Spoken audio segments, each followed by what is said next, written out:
This is Warriors Sound Live. Here comes Curry. Step back off the dribble three. Are you kidding me? Here's Lawrence Scott.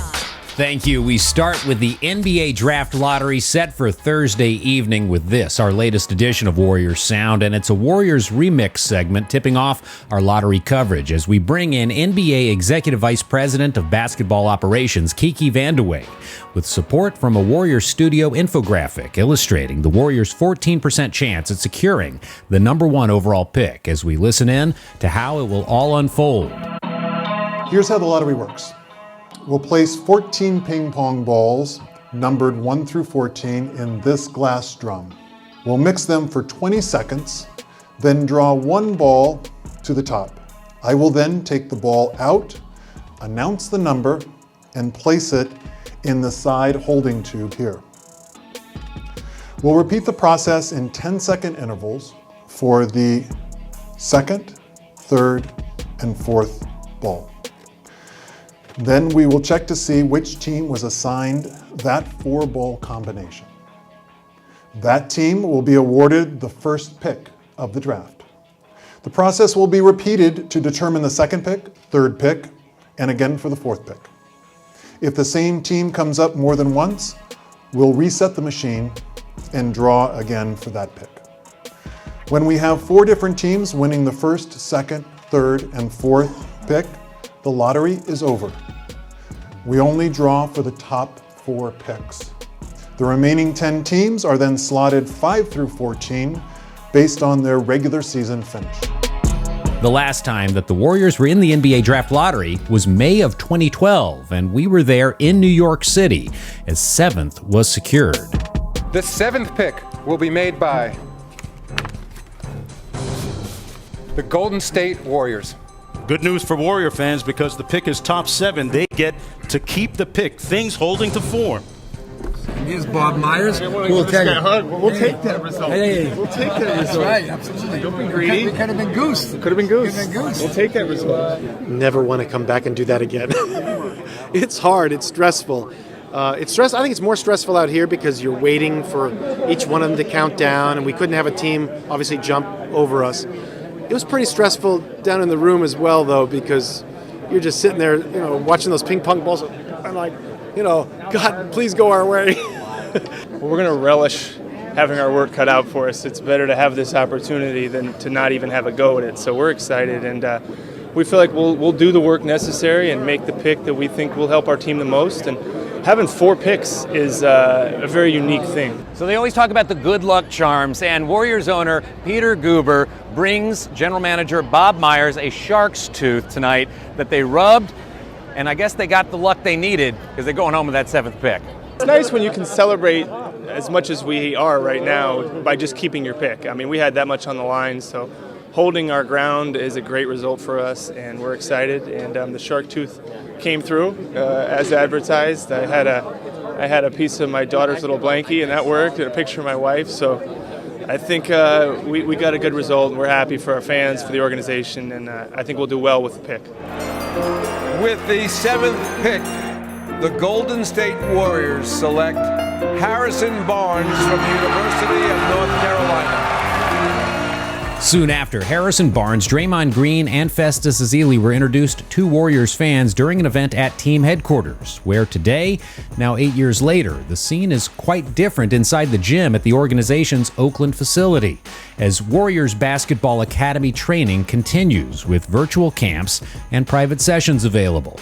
For more information, gswacademy.com is the site where there's a detailed return-to-play plan. Plus, check out the Academy's YouTube channel where you'll find favorites like Miles Mondays, the video series with Warriors player development coach Aaron Miles and his sons, plus so much more. Now coming up, a look at 8 seeds making noise inside the bubble in Orlando at the start of the playoffs. But first, a recent Warriors remix segment that premiered on the broadcast home of the Warriors radio network, 95.7 The Game.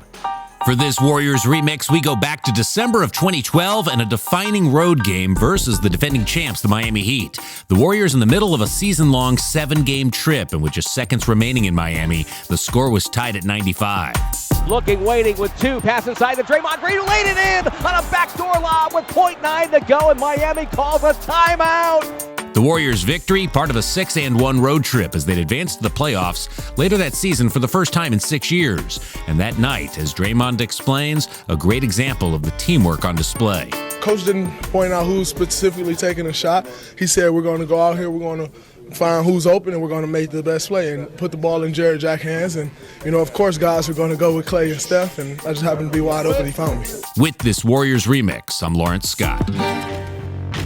The 2020 NBA playoffs already offering up some intrigue as we think back to the Warriors' We Believe team in 2007 that shocked the Dallas Mavericks in the opening round of the playoffs. A 1 seed falling to an 8 seed being the theme, and that, of course, a historic series win for the Warriors. But now, both the Orlando Magic and Portland Trail Blazers one step closer to perhaps adding themselves to that list. The 8 seed Magic beating the top seed Bucks in Game 1 of their opening round series, and then more Magic from Oakland native Damian Lillard and the Blazers, who beat the Lakers in Game 1. Afterward, here's Lillard on his 8 seed Portland team grabbing a Game 1 win over the top-seeded Lakers.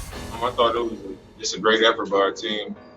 From the start of the game, I thought we came out with the level of focus and energy that we needed to against the best team in the league.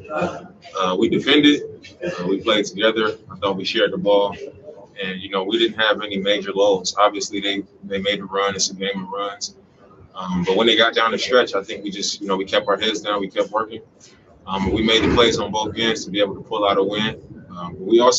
We know that it's only going to get harder from here. It's just one game, and the job is far away from being done. But I'm proud of our effort and getting the first one. And when the Too Short came on, I was feeling good. My hometown East Oakland was being represented in the arena, so I had to show my love. And we wrap things up on the set at TNT as the Inside the NBA crew break down that Game 1 upset on the Western Conference side of the bracket. You say Anthony Davis had 21 points in the first half? Yes, he did, and finished with 28 and 11. That's not good enough. He averages 26 during the regular season. In order to be effective in the playoffs, a.k.a. dominant, you got to add 6 to 8 points. That's always been the formula. I need him to be aggressive and score every time. Don't just stand out there and pick and pop. We always talk about Porzingis. Him and Porzingis is in the same category for me. So for you to have 21 points in the first half and only end up with 28, that ain't good enough. A regular person going to be like, 28-16 is pretty good. But no, not to great player standards. If you want to be good, we talk about this with Joel Embiid. Yeah. You want to be good, 28 is good. Chuck don't know what he's talking about. That's why he ain't got none of them things. Right. I got 4 and Kenny got 2. Right. I need him to average 34, 35. Yeah. Okay. Your okay is right. Okay, I'm going to let you respond before okay is right. You got to step up. Anthony Davis played pretty good tonight. No, pretty good ain't good enough. And LeBron played good. They got to get some help. Kentavious Pope had 1 more point than I did. And on 0 for 9 shooting. And so, listen, Underdog just gave me a stat. This is the fewest points the Blazers have had in a win all season long. They didn't play good tonight. They only shot 38%. The reason I picked the Blazers to win this series, the Lakers only got 2 guys who are going to be consistent. There's Anthony Davis and LeBron. Ain't that most teams? No. But what the point I was making was, they have to play great. Every great superstar has to play great. Remember when I was talking? Let's play the quiet game. Let's play the quiet game for a second. No, every great.